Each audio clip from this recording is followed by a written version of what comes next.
Let's look at Anthony Ryder from South Lyon, Michigan, recently selected as the Lions 2020 Fan of the Year. He has a passion about sports broadcasting.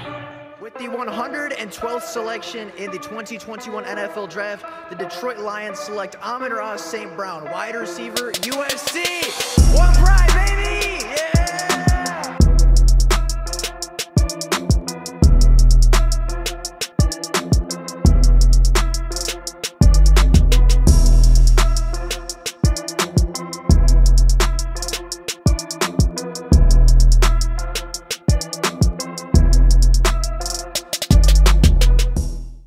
What is going on, everybody? Welcome back to another Detroit Lions video. The Detroit Lions are 5-1.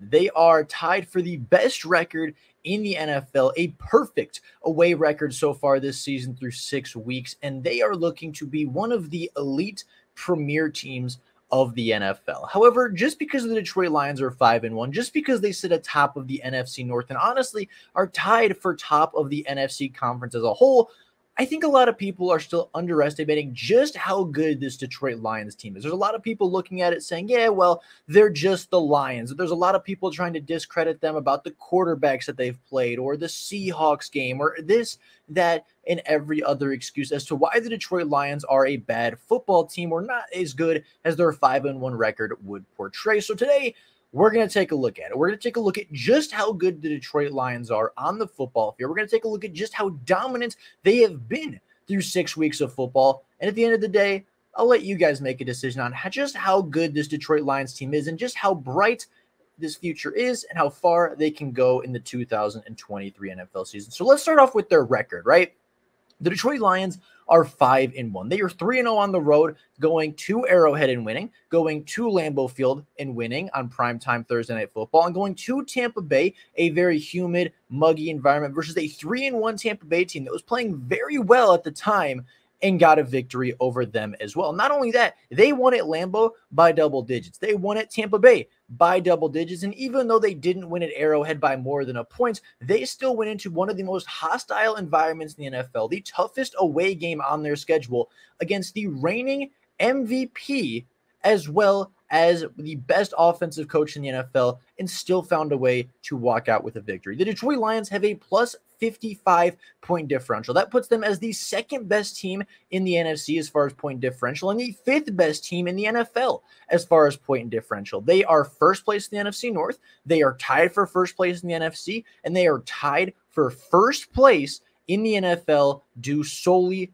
to their record and win-loss percentage. But record doesn't always tell you everything, right? The Minnesota Vikings were 13-3 last year, despite having a negative point differential. They were winning the NFC North by a lot, despite being not a very good football team on paper, and they had a lot of critiques. They had a lot of problems last year, despite what their record may say. So let's take a more in-depth look at the Detroit Lions.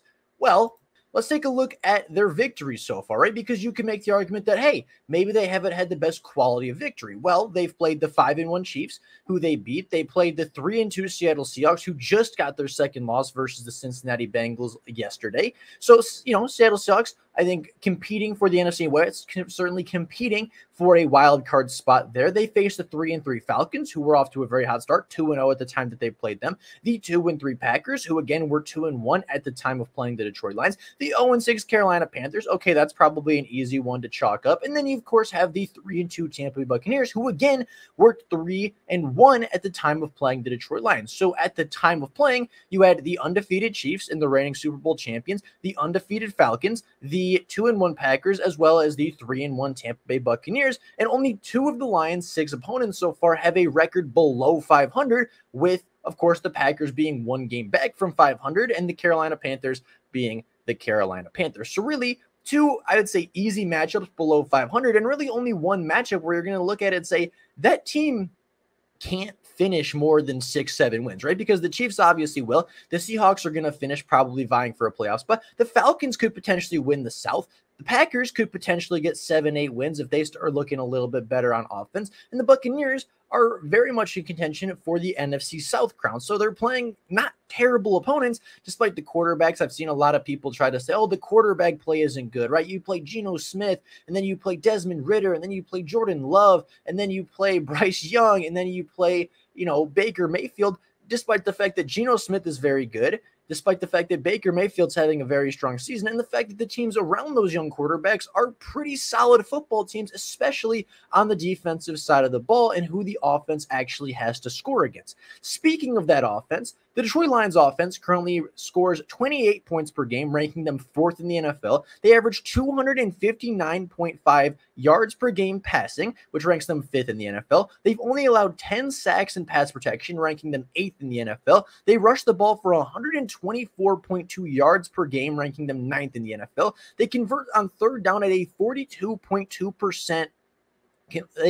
They convert on third down at a 42.2% of the time, ranking them 10th in the NFL. And their red zone efficiency is top half of the NFL as they convert in the red zone 57.1% of the time. Now, this offense has been elite. Last season, it was a top 5 scoring offense as well. It was great, and I think it's gotten even better, especially in the rushing department. But I think it gets even more impressive when you look at all the players that have missed time over these first 6 weeks. The Detroit Lions have been without Jameson Williams for 4 games, Halapaloe Vaitai for 4 games, David Montgomery for 2 games at this point, and technically 3. He went out in the third quarter versus the Seattle Seahawks, so really didn't get him for the second half of that game. He went out in the first quarter versus the Buccaneers, and of course missed the entire game versus the Atlanta Falcons. So really he's missed, I'd say, 2.5, almost 3 games at this point. Taylor Decker missed a 2-game stretch. Jahmyr Gibbs is in the middle of missing a 2-game stretch, while Amon-Ra St. Brown missed last week before Tampa Bay, and then Jonah Jackson missed this week in Tampa Bay. So they've been without their wide receiver too. They're starting right guard, they're starting running back, they're starting left tackle, their backup running back, they're starting wide receiver and number 1 target, as well as their starting left guard. That is a majority of your offensive line, both of your running backs, 2 of your top 2 receivers, and yet they are still a top 5 scoring offense in the NFL. Now, the Detroit Lions' big Achilles heel last year was the defense, right? The defense ranked 32nd in points allowed. They weren't very good, and they were giving up a lot of points, really contributing to a lot of losses by the Detroit Lions team, and a reason that they were only able to barely crack that 500 mark.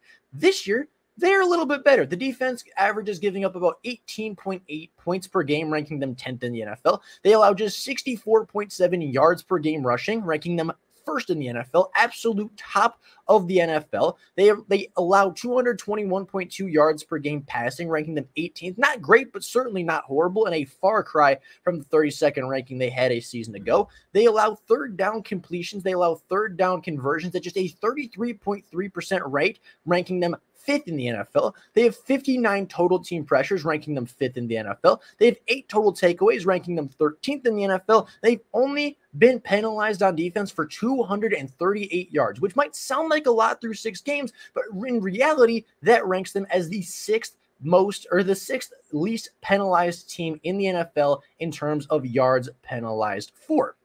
Now, just like the offense, this team has been very strong on defense. Pretty much every metric you're going to look at has them top 10, if not top 5. And the unit as a whole, I think, is unanimously a top 10 defense, arguably a top 5 defense the way they've been playing the last 3 to 4 games. However, it gets even more impressive when you realize that the Detroit Lions have been without C.J. Gardner-Johnson for 4 games. They've been without second-round pick Josh Pascal for 5 games. They've been without starting safety Kirby Joseph for 2 games. They've been without starting slot cornerback Brian Branch for 2 games. They've been without starting nose tackle Isaiah Buggs for 2 games. They've been without projected number 2 cornerback Emmanuel Mosley for 6 games and will be without him for the remainder of the season, as well as the second most productive pass rusher from a season ago, James Houston, who has missed 5 games, left in the first quarter of the Seattle game and has yet to return. So they're facing all these injuries on offense, all these injuries on defense, all these impactful starters, all these impactful rotational guys, and they're still top of the NFL in several offensive categories, several defensive categories, as well as taking on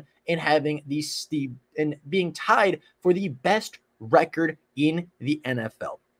The Detroit Lions are a phenomenal football team. They are arguably the best football team in the NFL right now, and the timetable gets even better. As of right now, the Detroit Lions are expecting to welcome back Jahmyr Gibbs to a starting role next week versus the Baltimore Ravens in Baltimore, as well as welcoming back Brian Branch from his ankle injury and potentially activating Josh Pascal, who is currently in his 20-day window, to reactivate him from the injury reserve list, who has not played since week 1 versus the Kansas City Chiefs, but was very impactful in that game, having 2 tackles for loss, and I believe potentially even had a sack in that game as well, or several pressures at the very least. So they're getting back 3 potential starters next week. They are potentially getting back both Vaitai and Jonah Jackson next week as well versus the Baltimore Ravens. Both of them should be healthy and should be limited this week, potentially playing. And then next week, the Detroit Lions are eligible to activate James Houston off of IR, as well as CJ Gardner-Johnson. Now, it does not necessarily mean that they are going to play by week 8, but it means they are eligible. CJ Gardner-Johnson likely won't come back until the final couple weeks of the NFL season, if at all,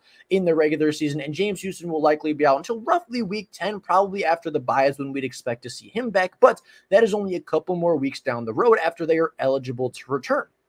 The Detroit Lions just activated Khalil Dorsey off of IR, one of their best special teams players. And speaking of special teams, they are one of the better special teams units of the league right now as well. They have one of the top yards per punt, and they are one of the best coverage units that I have seen in the NFL, and certainly one of the best coverage units we have seen by the Detroit Lions in quite a long time. Khalil Dorsey and Chase Lucas are a big factor of that, as is Ifeatu Melifonwu. Jack Fox has been, I think, one of the most underrated special teams players for a long time in the NFL, and overall, that entire unit is rock solid as it gets. Now, taking a look at the Detroit Lions' future, right? Their last stretch of games for this season. Obviously, we're only in week 6. There's a long stretch of game left to go, and there's a lot of unforeseen things that can happen.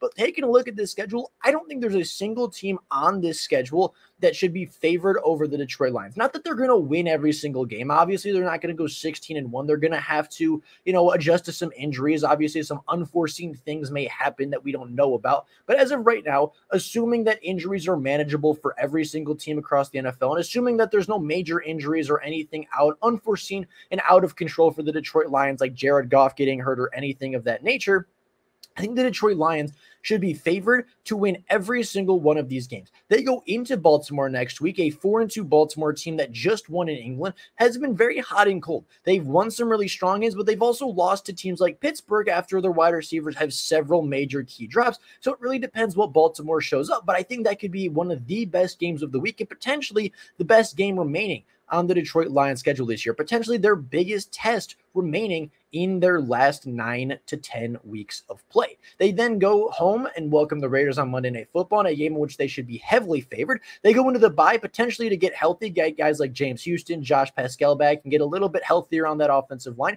They come back out to LA to take on the Chargers, a team that again should put up a lot of points and should be a really good matchup, a really fun watch. But with the coaching struggles there and the way that the Detroit Lions fans have really traveled this season, that game might end up looking more like a home game for the Detroit Lions than an away game for the Detroit Lions. They come back home and play the division rival Bears, who are 1-5. They play the Green Bay Packers, who right now are 2-3 and just got absolutely smashed at home by the Detroit Lions just a few weeks ago. They go to New Orleans, and a team that I think is going to be very scrappy, but isn't quite as talented or deep as the Detroit Lions. They go to Chicago in week 14 for probably a snowy December day for the Detroit Lions, but that kind of leans into what they do very well. They run the ball very well. They have great trench play, and that should be a big part of helping them beat a Chicago Bears team that has really struggled in the trenches. If that game is cold, if that game is more power football, if that game leans more into the identity of the Detroit Lions as a smash mouth football team, I think that favors the Detroit Lions even more. They come back home to Denver in a game that they should win. They go out to Minnesota versus a team that is 2-4 that they should beat.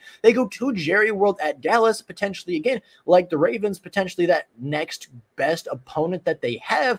But even then, Dallas has looked great at times and they've looked not so great at times. So it really depends what Dallas team shows up.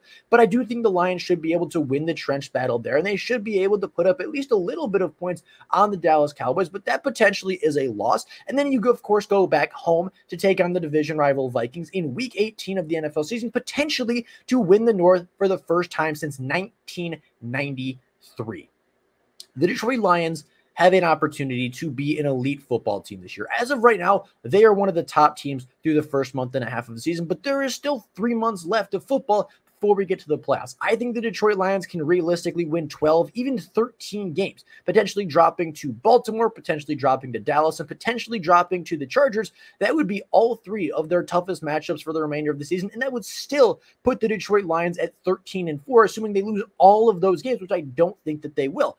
I think the Detroit Lions will finish 12-5, potentially even 13-4 with the way that they have been playing. Again, only thing that's going to stop them is the football gods intervening and saying they're the Detroit Lions, they cannot win. Anything short of that, the Detroit Lions should win the North, host a playoff game, and look to be one of the elite teams in the NFC, if not one of the elite teams in the NFL. They are elite on offense. They are well above average on defense. Their special teams is great. Their coaching is great. They're getting healthier. They're getting better. Jack Campbell's getting a larger role. Some of the rookies are playing better. Sam Laporta is out there shining as a rookie. And some of the free agents like David Montgomery are showing a lot of improvement and a lot of sustained success as well. So with that being said, the Detroit Lions are a very good football team. They are not a fluky football team. They are not the worst 5-1 football team we've ever seen, like some Packers fans will have you believe on Twitter.